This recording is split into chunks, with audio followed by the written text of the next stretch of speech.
pagi dan salam sehat untuk kita semua. Anak-anakku, pada hari ini, Kamis 27 Agustus 2020, kita akan mengikuti mata pelajaran Bahasa Indonesia yang akan dibawakan oleh Bapak Hanson Rombelayu, SPD. Selamat mengikuti dan selamat belajar.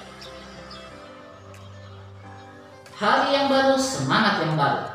Pada pertemuan sebelumnya, kita telah mempelajari penggunaan huruf kapital dan tanda baca. Pada kesempatan kali ini, kita akan mempelajari teks deskripsi.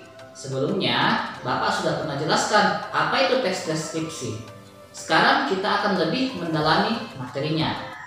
Nah, kompetensi dasar yaitu menyajikan data, gagasan, dan kesan dalam bentuk teks deskripsi. Tujuan dari pembelajaran kita pada saat ini yaitu siswa mampu yang pertama menentukan data, gagasan, dan kesan dalam bentuk teks deskripsi. Yang kedua, membuat paragraf deskripsi yang berkaitan dengan data, gagasan, dan kesan dalam bentuk teks deskripsi. Baik anak-anak, kita masuk pada materi inti.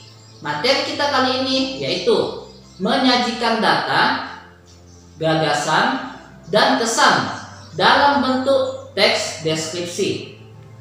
Sebuah teks deskripsi dapat disusun dan dikembangkan berdasarkan data, gagasan, dan kesan yang muncul berdasarkan objek yang diamati. Suatu objek yang diamati dapat dikembangkan menjadi sebuah teks deskripsi. Agar teks deskripsi lebih menarik, maka teks harus disusun dengan baik sehingga memiliki daya tarik bagi pembaca dan mampu menimbulkan efek emosional bagi pembacanya. Nah, langkah-langkah dalam menyusun teks deskripsi adalah sebagai berikut. Yang pertama, menentukan atau memilih objek. Objek merupakan sumber data sekaligus sasaran dalam menyusun teks deskripsi. Objek-objek itu misalnya lokasi bencana tanah longsor, sekolah, tempat wisata, tempat bersejarah, atau suasana pentas seni daerah, dan lain-lain. Yang kedua, menentukan tujuan teks deskripsi. Tujuan utama dari teks deskripsi adalah memberikan gambaran sebuah objek sejelas-jelasnya kepada pembaca. Jadi, penulis harus menetapkan tujuan yang jelas sehingga pembaca mempunyai gambaran tentang objek tersebut. Lalu yang ketiga, untuk mencapai tujuan, penulis harus mencari data sesuai dengan objek yang akan dideskripsikan. Nah, untuk pengumpulan data, penulis harus mengadakan observasi atau pengamatan secara langsung ke objek yang akan dideskripsikan. Dalam melakukan observasi juga, seorang penulis perlu mempersiapkan alat-alat perekaman atau alat tulis seperti pulpen dan buku. Dan pengumpulan data tersebut, seorang penulis harus dapat melibatkan semua panca inderanya. Lalu yang keempat, membuat kerangka tulisan. Kerangka tulisan merupakan garis besar teks yang akan dituangkan dalam sebuah tulisan.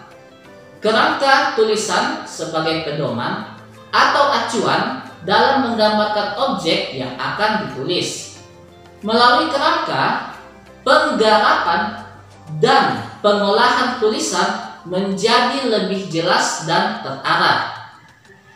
Lalu yang kelima, mengembangkan kerangka tulisan. Kerangka tulis yang sudah kalian buat harus dikembangkan menjadi sebuah karangan yang utuh. Nah, pengembangan kerangka tulis akan menjadi lebih menarik jika kita melibatkan panca indera dan imajinasi dari penulisnya sendiri. Lalu yang keenam atau yang terakhir, menyunting teks deskripsi. Menyunting adalah melibatkan atau meneliti serta memperbaiki kesalahan-kesalahan dalam penulisan. Hal-hal yang perlu disunting antara lain penggunaan huruf kapital dan penggunaan tanda baca. Nah, dalam karya tulis, setelah selesai harus diadakan penyuntingan untuk memperbaiki kesalahan dalam naskah.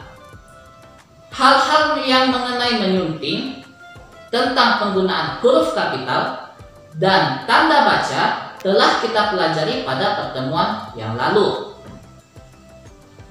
Berikut ada contoh berita mengenai fenomena alam. Mari kita saksikan bersama-sama. Saudara, hujan deras yang mengguyur Kecamatan Wara Barat, Kota Palopo, Sulawesi Selatan sejak Jumat malam membuat jalan Trans Sulawesi Palopo Toraja putus akibat longsor. Akibat longsor, ratusan kendaraan dari dua arah dari Kota Palopo menuju Toraja dan sebaliknya terjebak macet. Material longsor yang berasal dari tebing setinggi 100 meter menutup badan jalan. TNI, Polri, dan warga setempat berupaya membantu kendaraan warga yang akan melintas sambil menunggu alat berat dari pemerintah Kota Palopo untuk membersihkan material longsor. Untuk menghindari penumpukan kendaraan, pihak kepolisian Polres Palopo mengatur arus lalu lintas dengan memanfaatkan celah yang bisa dilewati kendaraan.